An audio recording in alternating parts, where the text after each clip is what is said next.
building dreams and achieving more, telling it just like it is. Most of all, keeping it real. Are you ready for real talk? Changing lives and communities. Real talk. Saving all our families. Real talk. Bringing hope for you and me. Real talk. Real talk with Judy. Real talk with Judy on the radio. Real talk with Judy. Real talk with Judy on the radio.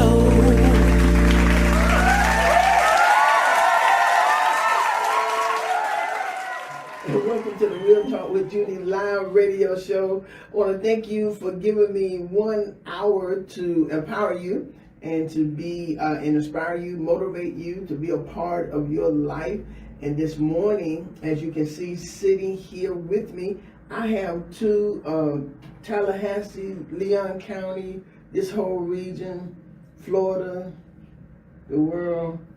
Y'all can see how much I admire these two ladies with me in the studio this morning. And they're going to help me to make an indelible impact upon your life and to give you some real life strategies and empowerment. You're going to hear their story of how they have risen, how God has blessed them to do what they're doing. I am truly excited to have them. But y'all know what? I got to come back to them in just a few minutes because I definitely got to say hello to my mama. I got to say hello to mama. Hello, mama. That's Mother Dr. Irma Hunter Wesley there in Fort Lauderdale, Florida. I'm so glad to have you with me again today. Thank you so very much. Always honored to have you and to just to have you alive. I'm glad to have you alive. And with your reasonable portion of life, health, and strength. But I had an old lady tell me, and these older women get tired of me calling them old ladies. But I had this old lady to tell me yesterday, I think she was 81, 91. She said she takes no medication, none. She don't have arthritis. She said her walking is getting a little slower, but she can thank God that He has been good to her and her body. I said, well, He's been good to me. So I was sitting down talking with my husband. I said, God been good to me. He been good to the body. He said, He has been good to the body. You're still here. Regardless, you got ache, pain, whatever, you still got a body. You know, I thought about that thing. I said, you know what? You're absolutely correct. So I think now I understand why the old folks used to say, thank God for a reasonable portion of life, health, and strength, because they had a reasonable portion, enough to get around. So I want to say, Mama, thank you so very much, and we thank God for your life, your health, and strength. And to everybody, we thank God so very much for you all as well, being on and to just tuning in. And of course, to my husband, Lieutenant Jeremy Drill, who's probably listening, and he has no idea, probably, that I've called him about 5 times. Yeah. But I'm so glad you're listening, sweetheart. Thank you so very much for listening. I greatly appreciate you and everything. I thank God so very much for you. And for you, Tanya, I want to give a shout. That's my sister who takes my primary caregiver for my mom. Priscilla John Lewis is usually running all of this for me. But I want to thank God so very much for what she's doing right now. She's at the Capitol. They're presenting before the legislator on Alzheimer and dementia. And they want to get the bill passed again where they will finance them and take that bill through. It has gone through, I believe, that I'm not going to say which one has gone through because I'm going to forget, but her voice, God has made a way for her voice not just to be a local representative or a state representative. She is a national representative, a national speaker, a face. She and her daughter Kaylin, the face now for Alzheimer, because she took care of her grandmother who had Alzheimer and dementia, and at the same time took care of her mother. And she's yet taking care of her mother. Her grandmother passed a couple of years ago, but she's yet taking care of her mother. And that's how you do it, ladies and gentlemen. Take whatever has come into your life and make it work. Do something with it. And after taking, she knew nothing about Alzheimer's or dementia, nothing. Now she knows everything. Well, not everything, she always tells me. She knows a whole lot. And we want to pray for her, but we also congratulate her and thank her for the work that she's doing to get people better aware of Alzheimer's, to understand it better. In my day, we just call it schizophrenia, I think, or something like that, and we had no understanding. The Bible said, my people are destroyed for lack of knowledge. So kudos to Priscilla and Kaylin for making us aware and fighting that the people who are being challenged with this disease that has no cure they have a voice. They have voices who's speaking on their behalf. So kudos to you, Priscilla and Kaylin. So that's that. So I want to just thank everybody for tuning in again. Thank you all for your comments. Thank you for joining in. We greatly appreciate it. I want you to go ahead and share this, because I am blessed today to have two women that I honor. And one thing about me, y'all know I honor people because I put it all on Facebook. I talk about all that kind of stuff. Because I'm not a backdoor friend, and I can talk about you in the front of your face because I don't talk about you behind your face. Okay, and these two women have made an indelible impression upon my life. Both of them. LaShawn, I've worked with, known when she was 23, I believe it is. Yeah. 23 years old. 23 years old, I met her working pace. She was working that, and she looked like them, like a little kid herself. And so when Dr. Torres told me, no, she's not a little kid, she's grown, I'm like, really? I thought she was a kid. But the way she loved those children, and the way she stayed on too, Dr. Gail. Yes, she was. She stayed on. She might be small in stature, but she stayed on those children because she loved them. And to watch her take girls who had no hope, no vision, no dream of being anything, of accomplish anything. They was angry with the whole world. And to see her at age 23 dedicate her life to saving these, and y'all, you could go back and there's so many girls, but one of them, Krista, what's her name? Evelyn, who for a few minutes was the executive director of PACE. Am I right? Yeah. And she's doing great things, but LaShawn, God allowed her to really be a trendsetter for those girls, made them believe. And here she's sitting here today as the interim director, executive director of the United Partners of Human Service. I'm so proud of myself. You got it. I said it right for the first time in 5 years. But LaShawn, I want to welcome, and this is about her 4th or 5th time on the show, because I keep bringing her back because she has so much to say and so much to contribute. Ladies and gentlemen, many of you already know her, but I want you to know I call her my friend, LaShawn Gordon. Good morning, everybody, and thank you, Pastor Jay, that it is always a blessing to come on the Real Talk with Julie show. So looking forward to some great conversation today. Yeah, she's packed with wisdom, and don't let her fool you now. She look like she ain't got nothing to say. And when she opened her mouth, bam, there it is. You're like, wow, where did that come from? Then I have Dr. Michelle Gale, a woman that I have watched and admired for years. I have watched and admired for years. But the last few years, we have been up close and personal. Is that what you call it? Yes. Up close and personal. And I have gotten to see her how hard she worked. She worked a lot behind the scenes. And I would like to say some things would not be if there was not a Dr. Michelle Gale.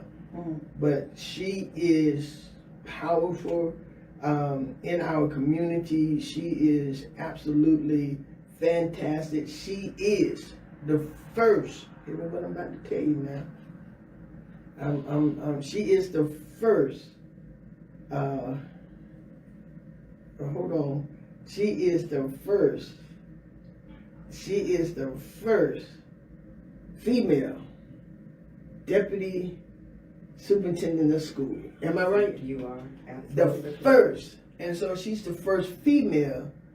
That means she's the first black woman as the deputy superintendent of school.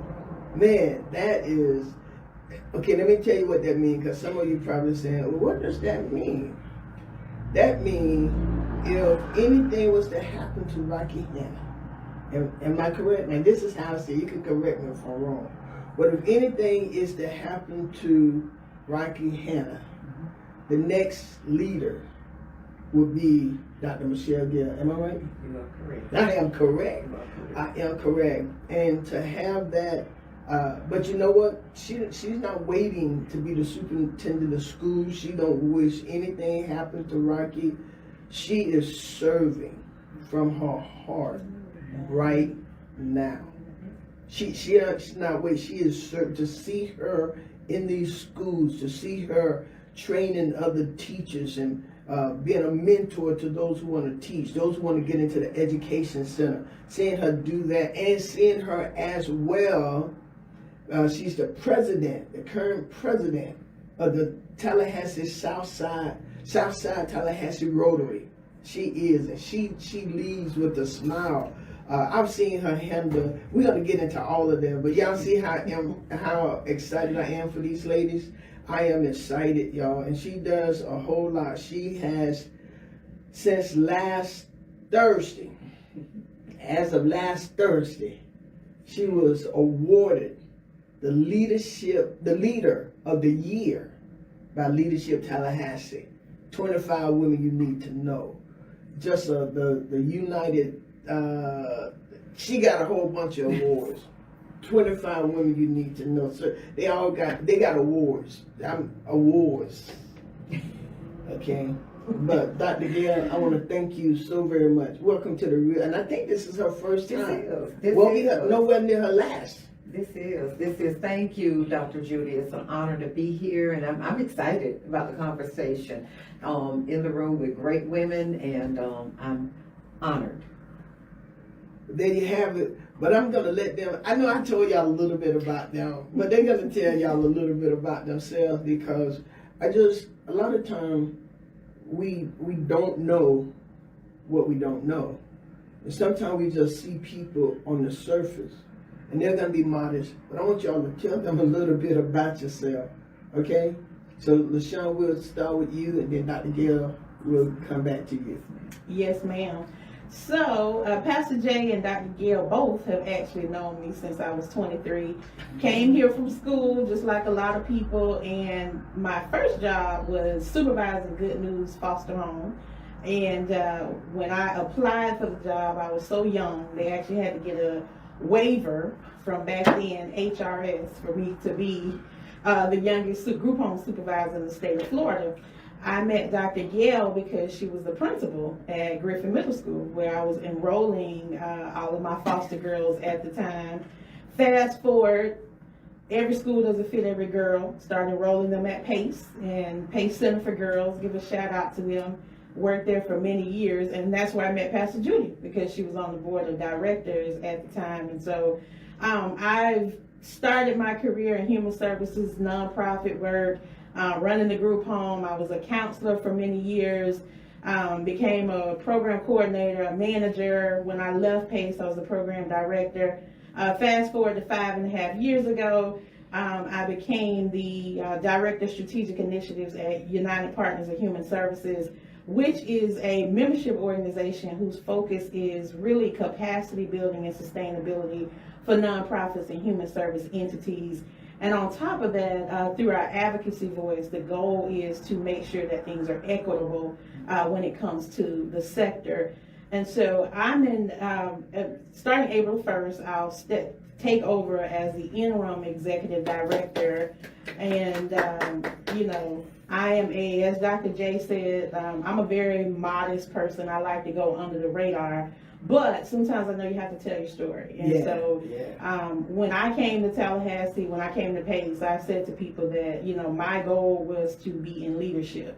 Not because look at me, but what leadership does is it gives us the opportunity to have a voice and to seat at the table. And those voices impacts the decisions that are made regarding those that we serve. And so I'm excited about this next chapter.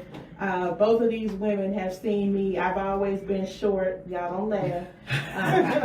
I'm probably about 5 feet. I like to claim 5'2" on my driver's license, but I'm actually about 5 feet.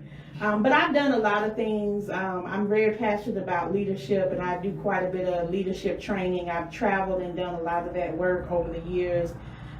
When I look back, and I won't even go there because I might break out in a happy dance in this office, in this studio. But God has been really good to me because starting in human services, social work, and getting to the point of senior leadership, that is definitely God. That is not LaShawn, that is me. If you spend any time around me, you'll hear me say this is hard work, because it really is HEART. And so that's kind of what I do. Everything I do it with my whole heart. Everybody knows what you see is what you get. Amen. And if you don't know her, you need to get to know her. And you're going to find out some more things about her as we go into the show. Dr. Gail, and she, for those of you who have a business, board training, getting things in order, making sure things are operating correctly. LaShawn is your girl. Just make sure, call her, and so you can get on her calendar. And I'm not saying that just to say that, but say that to say that. One thing she said, Dr. Gail, and I want to just mention right before she get into it, she said that she wanted to be a leader. Sometimes we're so modest, and we won't say what we want to be because we don't want it to seem like we're trying to do it for the wrong motive. But if your heart is right, say what you want to be. You want to be a leader, be a leader. I remember talking with Pastor Greg James. He said, "What do you want?" And he got a little frustrated with me, I think. And he put all those papers on there. He said, the bottom line, you want to be an influencer. He said, that's the bottom line. You want to influence people. You want to be a leader that influence. And that's what we spent the next 3.5 hours on. So sad. And that's exactly what I do. Dr. Gail? So, good morning again. I am forever an educator. I am forever an encourager. Started off in the classroom, spent a short amount of time in the classroom before I was, for lack of a better term, pivoted into administration.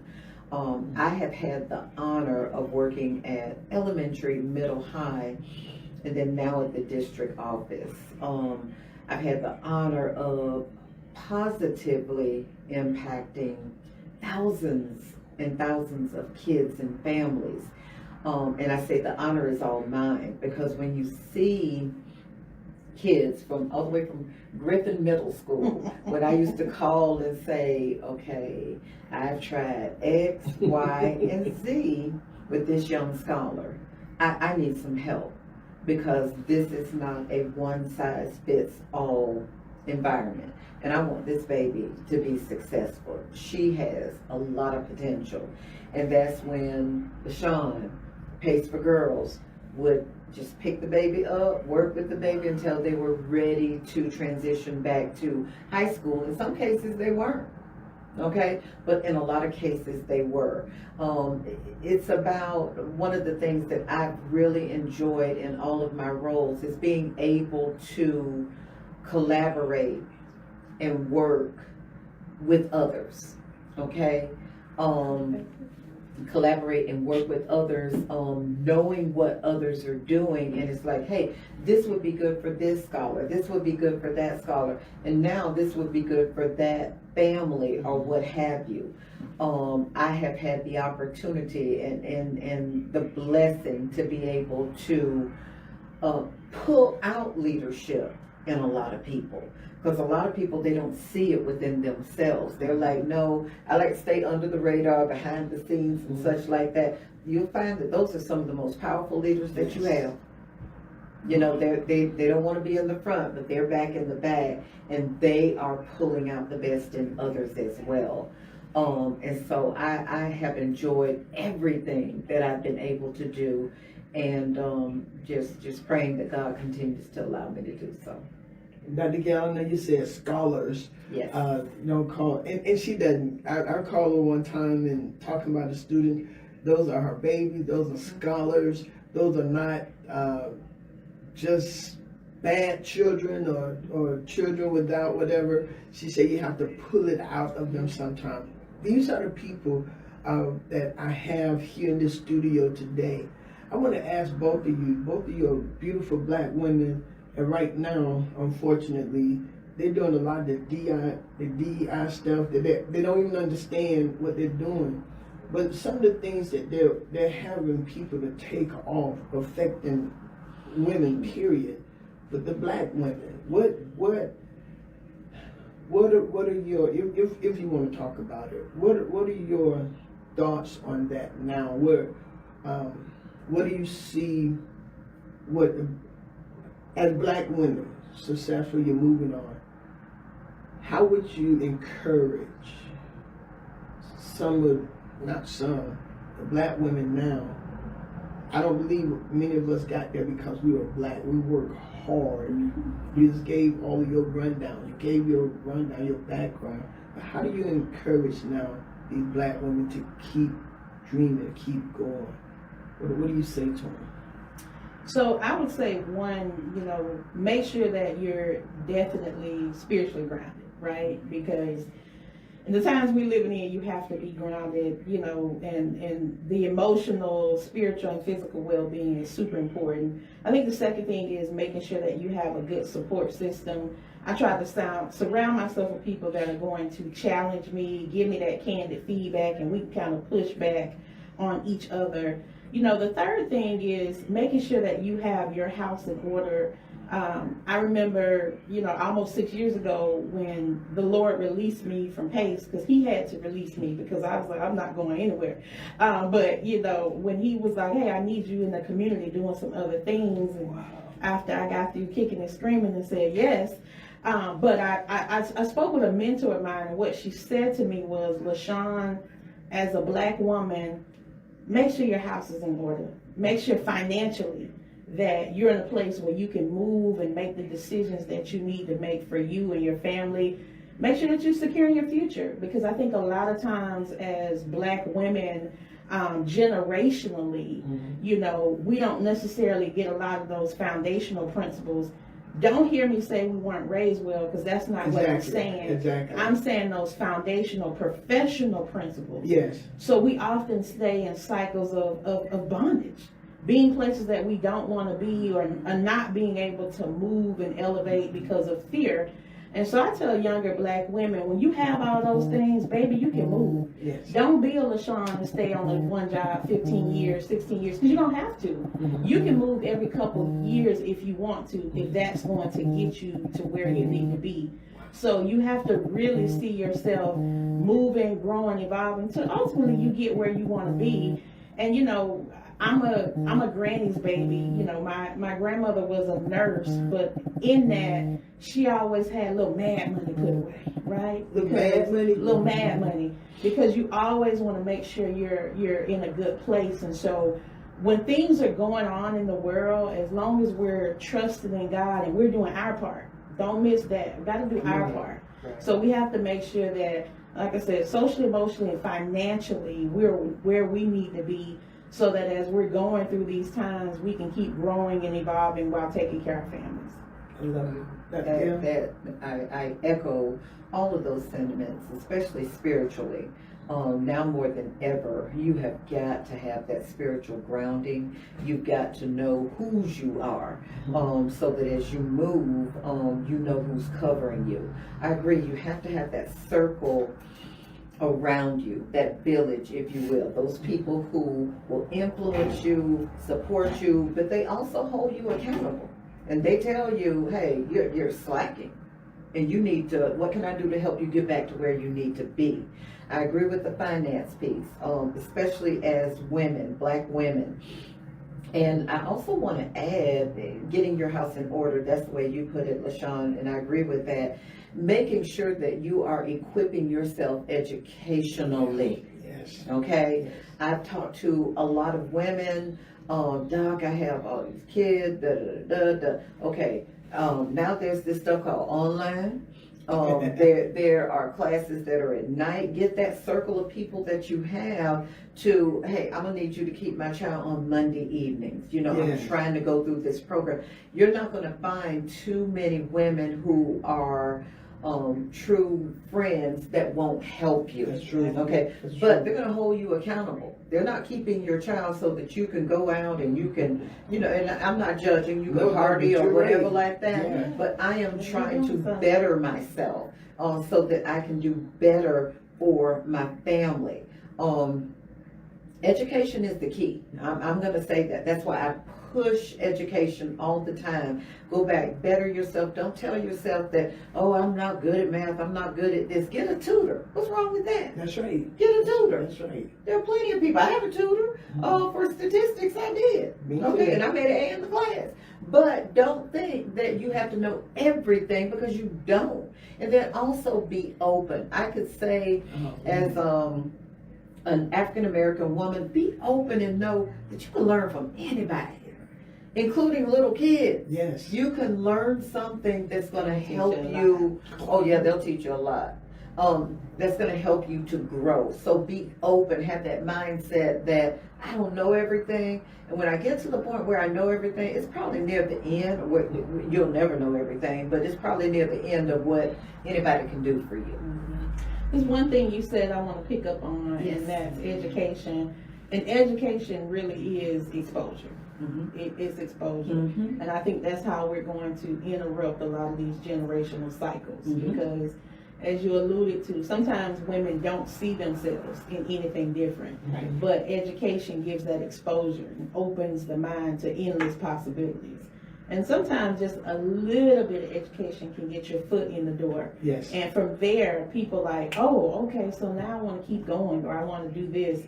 So I love that, because education is exposure. It is. One other thing that I want to add, and this is something that I encourage everybody to do, even those people who are like, I can't fit another thing in my life. Volunteer and mentor.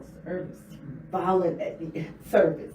Volunteer and mentor, because as you do that, you meet other people, you get exposure to other things, other people, and people also get exposure to you. Yes. Okay, I didn't know Dr. Judy, but then once you see her online and everything like that, but then when you get to know her, because you're working together with her, your boundaries they go outside the box. So volunteer, mentor, service. That's really what that encapsulates it. I volunteer at Dream Little Family Fair, Yes. and partner with Riley Elementary. Yes. And we're there. But those parents, I like to go to their houses. Mm-hmm. They let me in. I like to sit outside. I told them that's how I grew up. Let's get some chairs and sit out there. And then Joe Louis Street Project. Now Yes. they all call me Mama Judy, because somebody lived out there who come. But anyway, we like to have dinners for them. Yes. Well, they have to volunteer. Mm-hmm. The parents have to come out there and volunteer. I said, you're gonna eat free, but this is what we have to serve to eat. Yes, you got to serve to eat. But it put something in our. The lesson was it put something in you, because you don't always just want to be give me. You want to, and so now we got 3 parents, 3 who's working on their GED. I think that is amazing, because they didn't see themselves doing anything, but watching them serve and how I said, God, why are y'all wasting your time? Why are you wasting your? We went to Outback and talked. you know, and they said, "Oh, I ain't been to all." And I said, "Well, act like you been here." Okay. And so that, as you all are talking, I'm hearing this, and this is what we have to do. We want you to be successful. Get to know people, and don't always think people are after you. Yeah. People, they just don't want to. No, we want to see you succeed, and you have to. And as Dr. Gale said, we're not babysitting the children so you could go party. You go party somewhere else. I mean, you found another babysitter. A lot of your babysitters will help you if you're helping yourself improve. Going and LaShawn, I'm trying to remember who I was talking. You know, I just learned yesterday, just yesterday. The old women used to keep that little white handkerchief, but I didn't know the knot part had dollar bills in it. You know that? A piece of change. I did not know. I did not know that till yesterday. So I forgot who I was talking to. So I actually grew up with my great grandmother. Okay. I would get her ready for church on Sunday, and she tie that little knot and stick it right there. And I'm like, "But Big Mama, I'm carrying your purse." And she's like, "Just do what I told you, sister." Yes, ma'am. And I laugh because, you know, when I was in high school and senior pictures and stuff, and I remember her going in that little knot and, you know, here go a little piece of change. Don't tell your grandma. Yes, ma'am. And I did not know that. And you know what? Another thing I would like to say before I ask you, I've got another question. I got a question for you all. But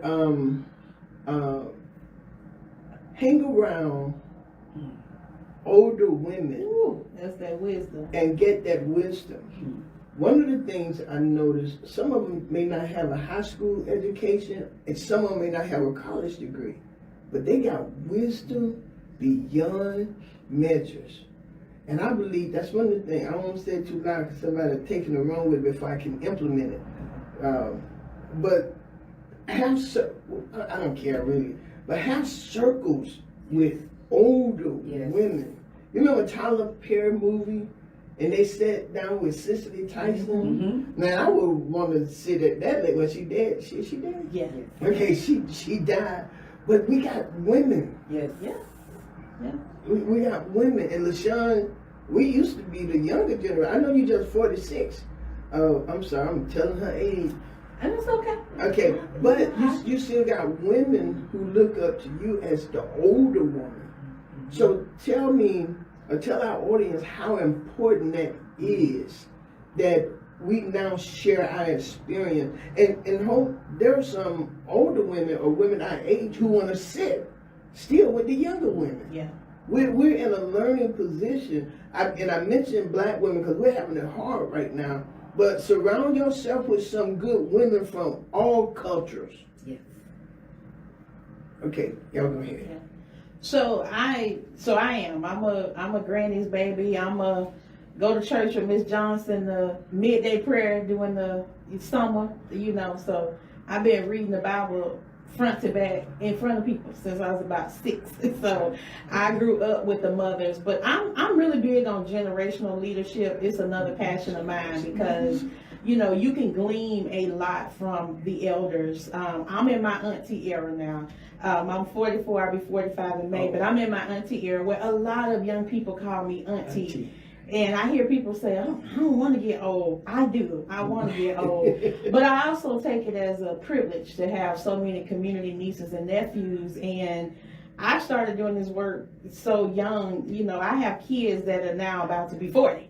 That, you know, I was their counselor or their foster mom. And that's a blessing. And so as I'm matriculating, I surround myself with the elders, you know, so just like I'm a auntie, I have my Tallahassee grandmamas, where I can go sit down on the couch and get a hug, you know, how they just suck you up in their bosom. That's me. I need all that wisdom because as Pastor Jay said, some of them may not be college educated, but they lived us this far.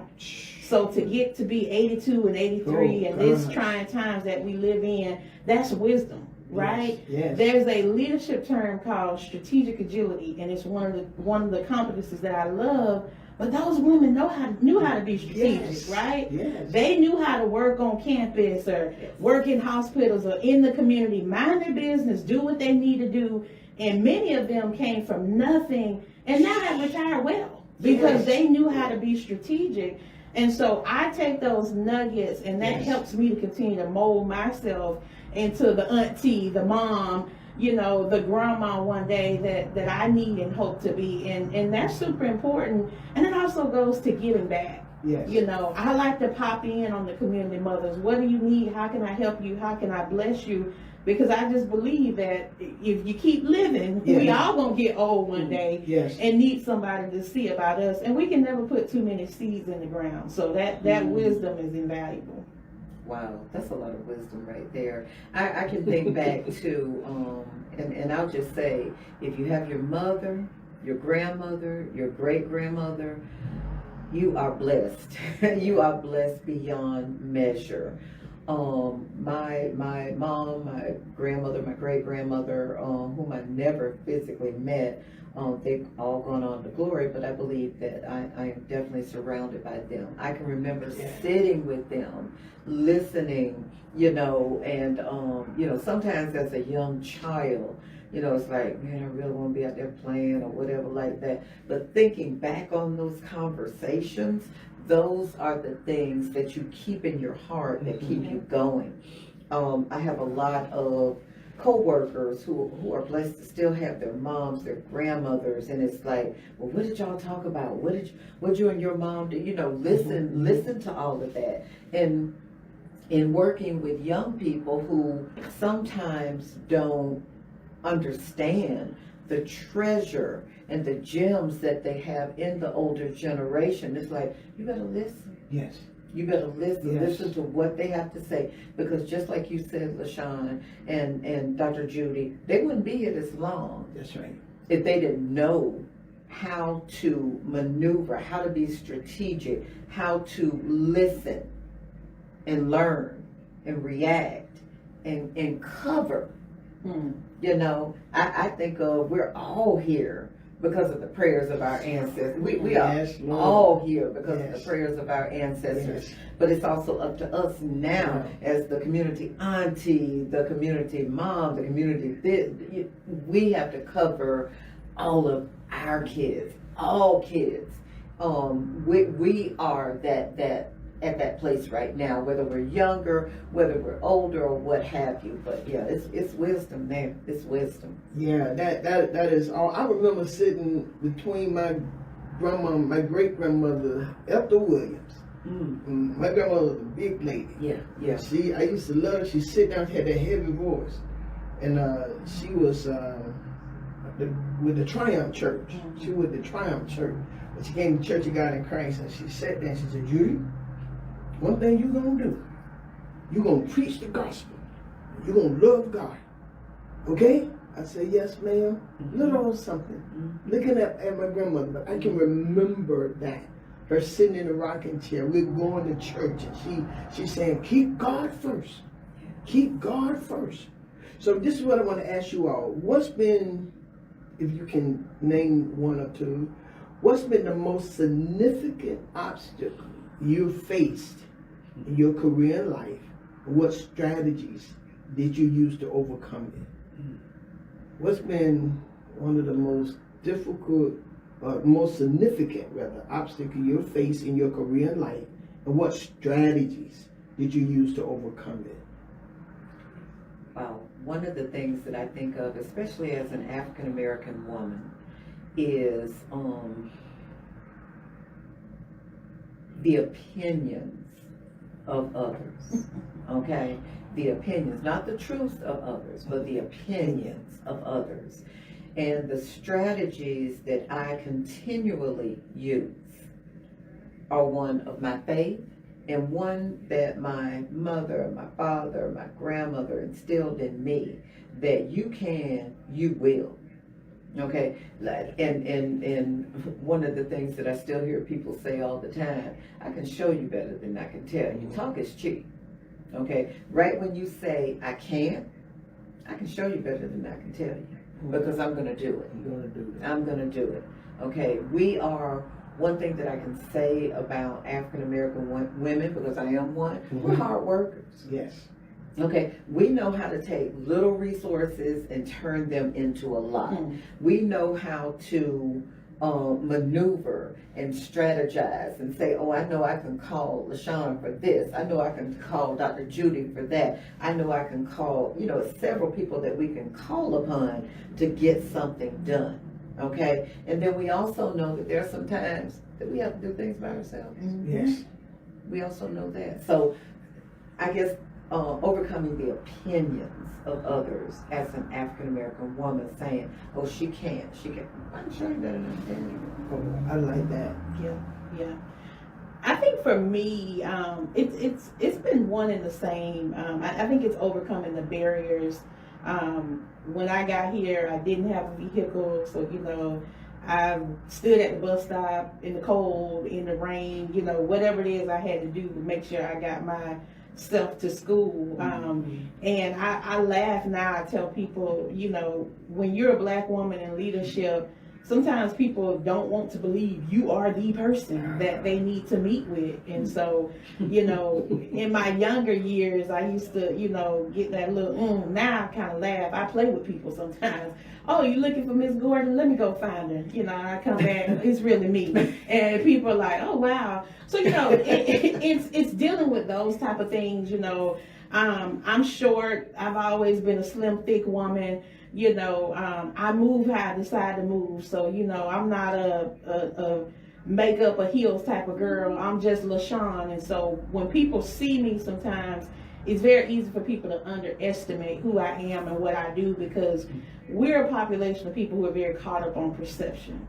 And so a lot of times you just be quiet and you just let your work speak for itself. But I've learned to, overcome what people think, how people perceive me, and that sort of thing. And that's within, our race and other races. Yes. And usually once people get in front of me, they're like, where have you been? I'm like, right here in this community for the last 20-some years. I'm never going to jump up and down and say, look at me. Here I am. But I'm going to let my work speak for itself. And so I've learned to, what you think, that's on you, right? I can't control, I can control me.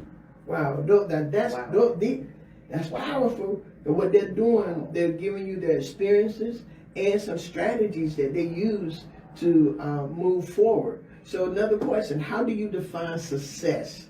And how has that definition evolved over time? How do you define success? And how has that definition evolved over time? Because I know sometimes we start off with this definition, but by the time you go through all this that you all have climbed up to, success look a little different. What does it look like to you all? So if you had asked me this question 7 or 8 years ago, it probably would have been attached to outcomes, right? Okay. But now it's really the lives I touch, the people that I work with, to see their organizations grow and thrive. Sometimes I'll get a message or something from somebody and they're like, you remember you helped me? I'm like, you got to just kind of play it off sometime. But it's that stuff, right? It's the stuff that's not attached to material things. It's the stuff that is not necessarily attached to a number or a percentage, but for me, it's the impact.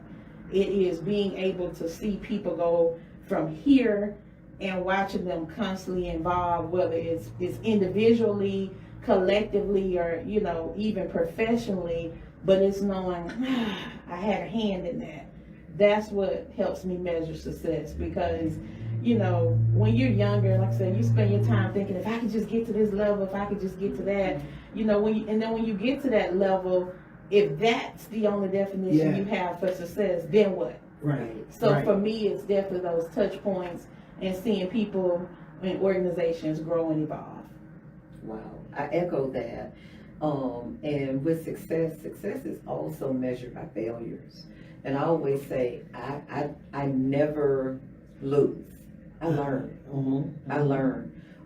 If you learn from mistakes or I should have gone right when I went left or what have you, that's a measure of success as well.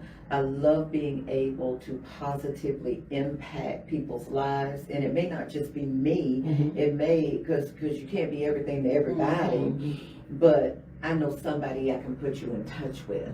I had somebody call the office yesterday, and my executive assistant said, Dr. Gail, she said in the write-up, and she does an excellent job with that the mom said you helped her before with one of her other kids. Well, it's like, wow, thank you for, calling in public, because that's what we're here for. And I tell parents all the time, and it's in the people that you impact. Tell parents, people I work with and such, I keep hearing gospel music. If I can help somebody along the way, That's my song. then my living will not be in vain. Yes. That's what I think about. I can hear my mom and my grandmother singing that, in the church, and as a little child going, wow, we sing some modern songs. But thank goodness, you thought that too, didn't you? But now, Oh my God, those are the ones that carry me through. So and this pretty much echoes what you said. If I can help somebody along the way, that is success. That is success. And then also realizing that failures lead to success. Don't look at it as, I tried to do this, I tried to go to school, I tried to lose weight, No, keep on trying. Keep on trying. I like John Maxwell wrote a book called Feeling Forward. Feeling Forward, which is an absolute good book. So I recommend that to you. I recommend Feeling Forward, and I recommend Show Up For You by Dr. Judy Mayfield. Yes. And that's a good book. That book got me teaching in the Tallahassee Christian College, and I'm excited about that. Got people on the list for the Nate. I'm excited. Anyway, but those are some good points. And when I go back and look at this, I love to go back and look at it, and then I write as I'm looking at it. Because right now I left my pen over there, but I would have probably had about 5 pages by now. Because one of the things I want to say to everybody: keep a pen and pad. You never know when you're going to receive a nugget. And everything that we're receiving here today, this is powerful. This show is designed to help push you to your next. What advice would you give to your younger self? If you had to talk to your younger self right now, what would you tell them? I would probably say slow down. Because the way I used to work, I do not work like that anymore. I'm a 200%er, which is not obtainable, but ultimately the goal is to always hit the outcome. But my younger self, work. And now you work hard, but you use wisdom. And so, I think for me, the burnout, the stress, a lot of that I've dealt with over the years, trying to be everything to everybody. I would say, girls, sit down, servants. I went a period, other than mandatory school closures, of 10 years where I really didn't take off. And that was absolutely the wrong thing to do. So now I say it to myself, and I say it to other women all the time: sit down, servants, and rest a little while, because we do have to learn how to slow down and recharge and retool. And I think because Black women have had to be so much to so many people, that's one of those things we've been afraid to do. Well, if I'm gone, what about this or what about that? Or just necessity to keep going. But now we really have to slow down, rest, retool, and recharge. So I would give that to my younger self. Dr. Gail? I think I would do the same thing. Slow down, rest. I am blessed to have people around me who are always saying, do you take a day off? Do you do this? Do you stop? How do you pamper yourself? And I do self-care. Probably not as much as what I need to, but just, it was run all the time. And just realizing that the importance of rest, rejuvenation. I'm a big one on reflecting, but then I reflect and then boom, I'm right back at it. And so realizing rest, rejuvenate, enjoy. and then, keep going. That'll power you to keep going. Man, this has been absolutely powerful. I gotta go, but I am appreciative of LaShawn and Dr. Gail. But I do want to end with this. I want to ask you all, what are your hopes and aspirations for the next generation of black women? What are your hopes and aspirations for the next generation of black women? So I think for me, my hopes for the next generation of black women is that they don't have to work as hard as our great grandmas and our grandmas work, and even as hard as I've had to work. I hope that as we are growing and evolving and in leadership roles and owning businesses and doing things that black women haven't historically been able to do, that we're setting the next generation up for success, so that people can walk into opportunities that allow them to dream and be whoever they want to be, and they don't have to jump through all the hoops and hurdles. Oh, wow. Dr. Gail? I hope and dream for the next generation collaboration and a sense of, and I think this would help with not having to work so hard as our forefathers and even ourselves, being able to sit down and collaborate. And I see a lot of that, but I want to see it widespread, because you have some women who, oh my God, they blow my mind, all the stuff that they know how to do, and they do it so well. And it's like, just to be able to sit down and learn from those others without thinking, well, who she thinks she is? Oh, Right. yes. I'm gonna work with her. She thinks she all that. No, well, number one, she is all that. Yeah. Right. No But one. what can I learn from Right. her to help me be all I that? glean. Right. And if the younger generation can get that, oh my goodness, watch out. Oh, watch out. Man, this has been absolutely fantastic. And y'all, they're absolutely right. And I want to say to those of us who are leading right now that we're in a place where we can reach down and help others. Do that. Do that. Do that. Know that you make a difference. Know that what you have to offer, we need it. If LaShawn or Dr. Gail would have kept to themselves what they know and did not empower people around them, we wouldn't be where we are now, because they both have helped empower, inspire, and motivate some. Get people in your life who will challenge you. Get people in your life who make you mad. They just make you mad. My sister Karen, I made her so mad. I can't do that. You're gonna do it. And then she graduates with her BA. Some things that she's doing. You have to do that. I look at Danette and Priscilla and all these people who are just doing it. Antonio is the university registrar, but we wrote him, and we did it all at church. We did it all at church. And so we're looking for you all, we're looking for black women, come on, let's rise up. Let's make it happen.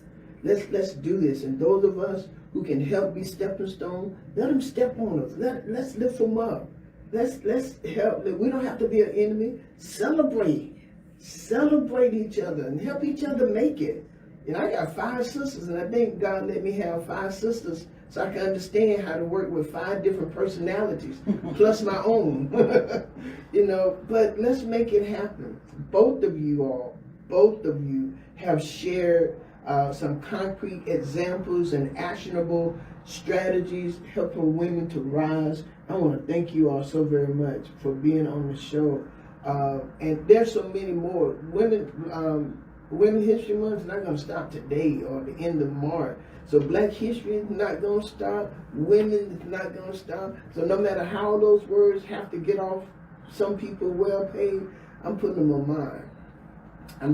mine. And not only I'm putting them there, we're putting them in the community, because we're going to help each other rise. We're going to make it happen. Because women, it's time to rise. If you get stuck, find somebody who knows how to unstick it. That's all. We got a lot of women, you all can agree, I'm sure, in this city, in Tallahassee. A lot of women from other countries who are watching this, other states, other cities. We have a lot of women who are willing to help other women. Oh, yeah. I mean, a whole lot of us. Oh, yeah. And we're going to get more, because we're not going to let you talk about our sisters and tear them down. We're building. That's right. We're building. And speaking of building, as I prepare to go, as we prepare to end this show, what is it? Big Ben for Habitat. Yes. Big Ben for Habitat. This is Women Build. And if you're not on the team, please send your. I'm asking everybody for $50. I got to raise $2,500. All right. So I'm asking everybody, men, women, black, white, rich, poor, poor or rich, everybody, because they have chosen a family. It's a single mom. She has 2 boys, and we're going to build her house. We're going to help build her house. How much more can you give back? Huh? How much more can you give back? So y'all come on and join me. I'm going to put my information on Facebook after a while, so y'all can just slide that on $50 over there, and let's build a house. It costs $85,000 to build that house. And I think 30, Nicole did it, 30 groups raising $2,500, I think, or 34 groups raising $2,500 could get that $85,000. If you want to get your own group, your own team, do your own team, and raise $2,500. Let's build this house. My team is called Life Changers Queen Builders. You get a. They want you to come up with a name. They want you to come up with a name. They want you to come up with a T-shirt. But then, what's more importantly, we want to help this single mother and her 2 boys get their house. And I never done it before. My greatest reward, LaShawn and Dr. Gail, is going to be when they present that lady her keys. And I think that you can feel that when we present that lady her keys. I want to thank y'all so very much. LaShawn, you got something coming up. Dr. Gail, you got something. We got something coming up. You got so much coming up. There's always, I got to do a shameless plug, volunteer mentor in Leon County Schools. We need you. Okay, I definitely want to say that. The community our school system needs the community. They really do. They really do. You'll be surprised. And Raleigh is overpopulated, so they're rezoning and do 2 kindergarten classes next year. And it's just out there. And I want to say this, Dr. Gail and Dr. D, we're about ready to get out of here. But I want to say this, Dr. Gail, to the parent, and LaShawn, you know this as well. Take your children to daycare. Not one that just got your children running around outside, but something like Dream Builders. And I'm not just going to say Dream. We want to get capacity. I thank God for Rita Brown, Ashley Scott, because they will send people to us because they got waiting lists. So they will send people to Dream Builders, their children. And we're not going to fail you. Dream Builders not going to fail you, especially coming recommendation from Dr. Rita Brown, Ashley Scott. We're not going to fail you when they send people there. Send them to a place that will help your child when they get to kindergarten. Yes. Know their ABC.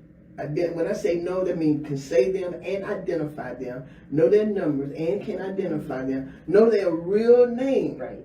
So when they said Judy, and they marked Judy absent, and Judy sit right there because Judy only used to Juju. Teach your children their real name, their government name, so when they get in kindergarten, they don't have to spend their first 6 months or first year catching up. Okay? I agree with that. Early learning is so important. It is the foundation that these kids need. And gone are the days of, don't get me wrong, they do play and different things like that, but it's playing with a purpose. Okay, it is playing with a purpose. And they need to come to school every day. Every day. That's where attendance starts. We need our kids from pre-K to grade 12 to vocational, college, whatever, in school every day. Every day. And this is how we make it. This is how we help you around. My solution to crime prevention and drugs and all of that, start when they little. Yep. Start when they're young. Can't start when they're teenagers or 10. Can't do that. Got to start when they're young. That's one of the things we do at Dreamville? Do we teach drugs and all that? I can't tell you some of the stories the children have told us, but we started at that age. LaShawn, Dr. Gail, thank you all so very much for being a member, being a guest of the Real Talk with Judy live radio show. We appreciate you all so very much. Thank you for what you do in the community. Absolutely. Thank you for what you're doing in the community. And y'all have one fan forever.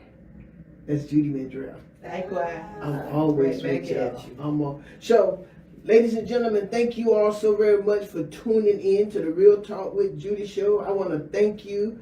I know we got comments, we got so much going on over there, and I want to thank you so very much for tuning in. We will go back and look at it and fill in some of the questions if you had questions or the comment. For those of you who tune in later, we thank you for tuning in now.